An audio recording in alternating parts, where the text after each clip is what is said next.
যে সোডাটা চিল্ড অবস্থায় আছে, মানে যে কোল্ড ড্রিঙ্কসটা পুরোপুরি চিল্ড অবস্থায় আছে, তার মধ্যে কি হবে, সেটা যদি ক্যাপটাকে ওপেন করি, আমি যদি ক্যাপটাকে ওপেন করে দিই, তাহলে কি হবে, প্রচুর পরিমাণে এফারভেসেন্স বেরোবে, বাবলস, প্রচুর পরিমাণে বাবলস বেরোবে, ঠিক আছে, প্রচুর পরিমাণে বাবলস বেরোবে আর প্রচুর বাইরে বেরিয়ে আসবে সোডা বা কোল্ড ড্রিঙ্ক যেটাই হোক।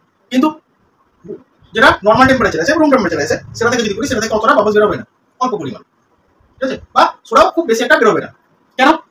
তার কারণ হচ্ছে যে যেটা রুম টেম্পারেচার আছে বা নর্মাল টেম্পারেচার যেটা আছে যে সোডাটা, তার মধ্যে কি আছে, সেটা যখন ক্লোজ কন্ডিশনে ছিল, সেটা যখন ক্যাপ লাগানো অবস্থায় ছিল, তো হাই প্রেসারে ছিল, তাহলে হাই প্রেসারে থাকার জন্য কি হয়েছিল, হাই প্রেসারে থাকার জন্য এর মধ্যে কার্বন ডাই অক্সাইড ডিজলভ অবস্থায় ছিল ম্যাক্সিমাম, নর্মালের থেকে অনেক বেশি। কিন্তু নর্মাল টেম্পারেচার থাকার জন্য কি হচ্ছে, কিছুটা হলো সলিবিলিটি কম ছিল, তার জন্য কি হচ্ছে, এখানে কার্বন ডাই অক্সাইডগুলো এই জায়গাটায় ছিল, বেশি পরিমাণে সোডার মধ্যে বা কোল্ড ড্রিঙ্কসের মধ্যে বেশি ছিল না।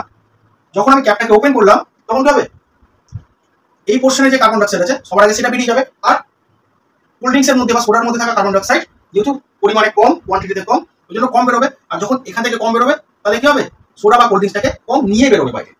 ওই জন্য রুম টেম্পারেচারে বা নর্মাল টেম্পারেচারে যখন আমরা ক্যাপ খুলি সোডা বা কোল্ড ড্রিঙ্কসের, তখন কি হয়, তখন এখানকার গ্যাসটা তো বেরিয়ে যায় যতগুলো আছে, কিন্তু এখান থেকে যেহেতু কম সলিবল আছে, তার জন্য কম পরিমাণে এখান থেকে গ্যাস বেরোয়, তলা থেকে, কোল্ড ড্রিঙ্কসের মধ্যে থেকে বা সোডার মধ্যে থেকে, আর সাথে করে সোডা বা কোল্ড ড্রিঙ্কসকে কম পরিমাণে বের করায়। কিন্তু এই জায়গাটায় কি হয়, যখন চিল্ড কন্ডিশনে থাকে, চিল্ড কন্ডিশনে কি দুটো এফেক্ট একসাথে কাজ করছে। এক, হাই প্রেসার থাকে এর মধ্যে যখন ক্যাপ লাগানো অবস্থায়, হাই প্রেসার থেকে, হাই প্রেসারের জন্য কি সলিবিলিটি বাড়ে কার্বন ডাই অক্সাইড সোডা বা কোল্ড ড্রিঙ্কসের মধ্যে, প্লাস চিল্ড কন্ডিশনে টেম্পারেচার কম থাকে। আমরা কি জানি, টেম্পারেচার বাড়লে সলিবিলিটি কমে, তাহলে টেম্পারেচার কমলে সলিবিলিটি বাড়বে, তাহলে চিল্ড অবস্থায় কি হবে, টেম্পারেচার আমার ওয়াটারের কম থাকছে, কম থাকার জন্য সলিবিলিটি কি বেশি হচ্ছে। তার মানে এইখানে যে কার্বন ডাই অক্সাইড থাকে, সেই কার্বন ডাই অক্সাইডের এখানে পরিমাণ, এই পোর্শনের পরিমাণ অনেক কম থাকে। ফাঁকা জায়গাটায় ম্যাক্সিমাম কার্বন ডাই অক্সাইড কি থাকে, এই পোর্শনটাতে ডিজলভ অবস্থায় থাকে। ফার্স্ট এখানে কি, এখানে হাই প্রেসারের জন্য প্লাস লো টেম্পারেচারের জন্য কি হয়, এখানে প্রচুর পরিমাণে কার্বন ডাই অক্সাইড ডিজলভ অবস্থায় কম্পারেটিভলি এই নর্মাল টেম্পারেচার থেকে। আমি করেছি, আমি একই সোডা বা একই রকম কোল্ড ড্রিঙ্কস ইউজ করেছি। তাহলে এই জন্য কি হচ্ছে, যখন আমি এখানকার ক্যাপ ওপেন করবো, যখন ক্যাপ আমার ওপেন হবে, তখন কি হবে, তখন এখানকার ডিজলভ কার্বন ডাই অক্সাইড কি করবে, প্রচুর পরিমাণে বেরোতে হবে, র্যাপিডলি বেরোবে। কারণ আমার কি হয়েছে, প্রেসার কমিয়ে দিয়েছি আমি, যখন প্রেসার কমিয়ে দেবো তাহলে সলিবিলিটি কমে যাবে। ল অফ হেনরি কি বলছে, ইন প্রপোর্শনাল টু টি, এটা, তাহলে এটা যদি কমে, প্রেসার যদি কমে, তাহলে solubility mass of solute gas m, এটা কমে যাবে।